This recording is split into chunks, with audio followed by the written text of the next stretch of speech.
लेकिन अब लोग समझदार हो गए। आज की पीढ़ी बड़ी होशियार और प्रैक्टिकल हो गई है। उनके लिए हर रिश्ता एक सीढ़ी की तरह है जिस पर पांव रख करके वो आगे निकल जाते हैं, और जब उस सीढ़ी का कोई इस्तेमाल नहीं रहता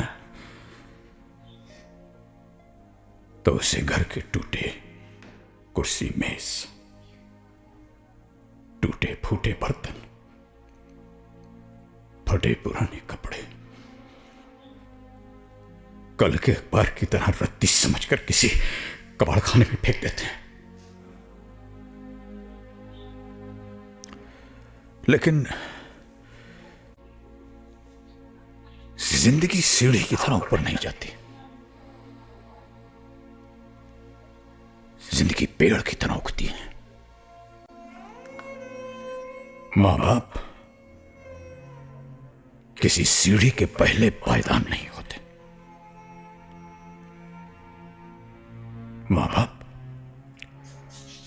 जिंदगी के पेड़ की जड़ है।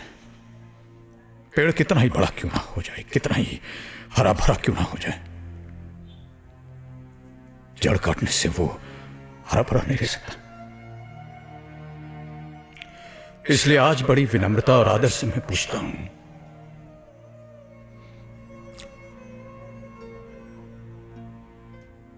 कि जिन बच्चों की खुशियों के लिए एक बाप अपनी मेहनत की पाई पाई हंसते हंसते उन पर खर्च कर देता है, वही बच्चे जब बाप की आंखें धुंधली हो जाती हैं तो उन्हें कतरा भर रोशनी देने से क्यों कतराते हैं? एक बाप अगर अपने बेटे की जिंदगी का पहला कदम उठाने में उसकी मदद कर सकता है तो वही बेटा अपने बाप के आखिरी कदम उठाने में उसे सहारा क्यों नहीं दे सकता? जिंदगी भर अपने बच्चों पर खुशियां लुटाने वाले मां बाप को किस जुर्म में आंसुओं और तन्हाई की सजा सुना दी जाती है? अगर वो हमें प्यार दे नहीं सकते तो उन्हें हमसे हमारा प्यार छीनने का अधिकार किसने दिया? क्या समझते हैं ये बच्चे कि जिन मां बाप को प्यार के बंधन में बांधकर भगवान ने एक किया है, उन्हें वो दो हिस्सों में बांटकर अलग अलग तड़पने के लिए छोड़ सकते हैं? क्या इसी दिन के लिए इंसान औलाद मांगता है? इसी दिन के लिए औलाद शायद ये भूल रही है कि जो हमारा आज है वो कल उनका होगा। अगर आज हम बूढ़े हैं तो कल वो भी बूढ़े होंगे। जो सवाल आज हम कर रहे हैं वही सवाल कल वो पूछेंगे। और रही मेरी बात तो हमारी चिंता तो आप कीजिएगा मत, क्योंकि अगर हम उन बच्चों को पाल पोस कर बड़ा कर सकते हैं जो न चल सकते हैं, न बोल सकते हैं, न कुछ समझ सकते हैं, तो हम अपने आप को भी पाल सकते हैं। हमें किसी से कोई उम्मीद की जरूरत नहीं है, क्योंकि हम बहुत खुशकिस्मत हैं। हम इसलिए खुशकिस्मत हैं क्योंकि हमें जीवन ने एक ऐसा हम सफर दिया जिसके साथ चलते चलते रास्ते आसान होते गए, जिसके साथ चलते चलते उलझने सुलझती गई, और वो हम सफर है मेरी पत्नी।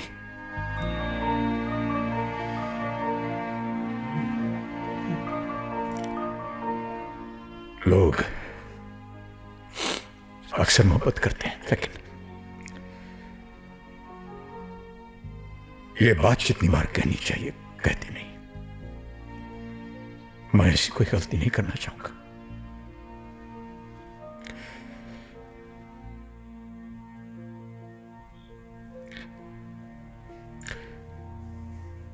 पूजा, मैं तुमसे बेहद मोहब्बत करता हूं। बेहद बहुत thank you for being there. तुम हो तो हमें तो सब कुछ है,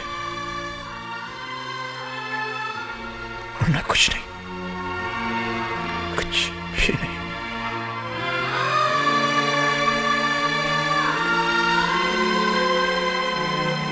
बस यही कहना था मुझे।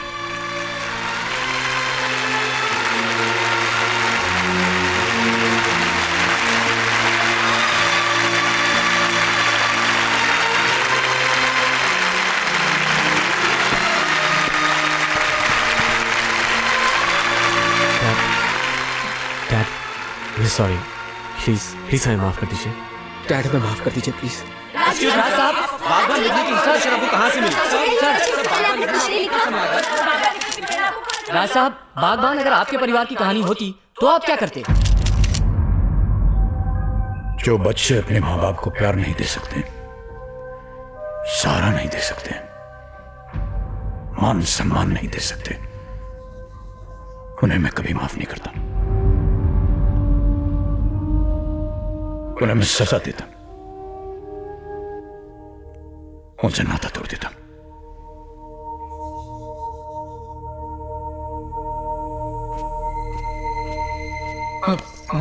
मामा, मैंने तो सुना था कि माँ हर हालत में अपने बच्चों को माफ कर देती है। आप हमें माफ नहीं करेगी प्लीज? हाँ, एक माँ के नाते शायद अपने खून को माफ कर सकती हूँ, लेकिन एक पत्नी होने के नाते अपने पति के उन आंसुओं को माफ नहीं कर सकती जिनकी वजह तुम सब हो। कल का पता नहीं, आज तुम सबको देने के लिए मेरे पास कुछ भी नहीं, माफी भी नहीं।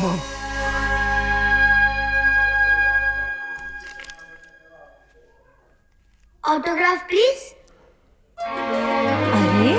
अरे राहुल, पायल, come here, yeah! पायल बेटा,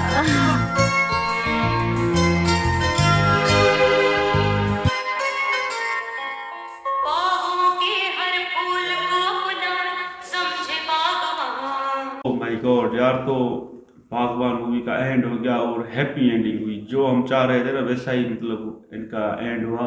बहुत खुशी हुई। आलोक भाई ने दिल जीत लिया। अपने माँ बाप को उन्होंने वो रिस्पेक्ट दी जो उनके सगे बेटों ने नहीं दी, और उन चारों पुतों को जो इंसल्ट हुई ना सबके सामने, हमें बहुत मतलब अच्छा लगा। हम चाह रहे थे कि इनको और भी यार जो झापड़ लगते, पुलिस को बुलाते, इन सबको अरेस्ट करते और उन औरतों को भी मतलब पागल खाने में डाल देते तो अच्छा होता। पर खैर माँ बाप है आखिर, औलाद के लिए उन्होंने ये भी सब्र इख्तियार कर लिया।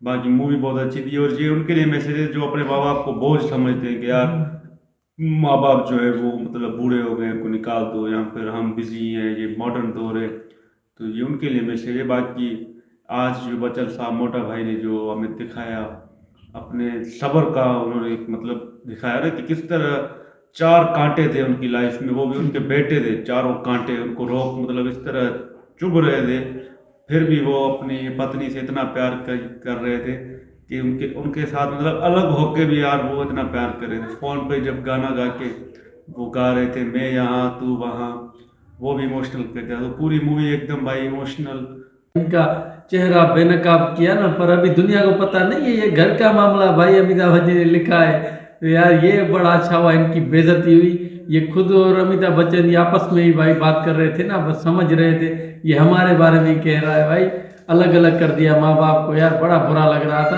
पर यार आलोक भाई ने आकर सारा संभाल लिया ना, जो किस्सा था भाई तो बहुत अच्छा लगा। आलोक भाई ने सरप्राइज भी दिए।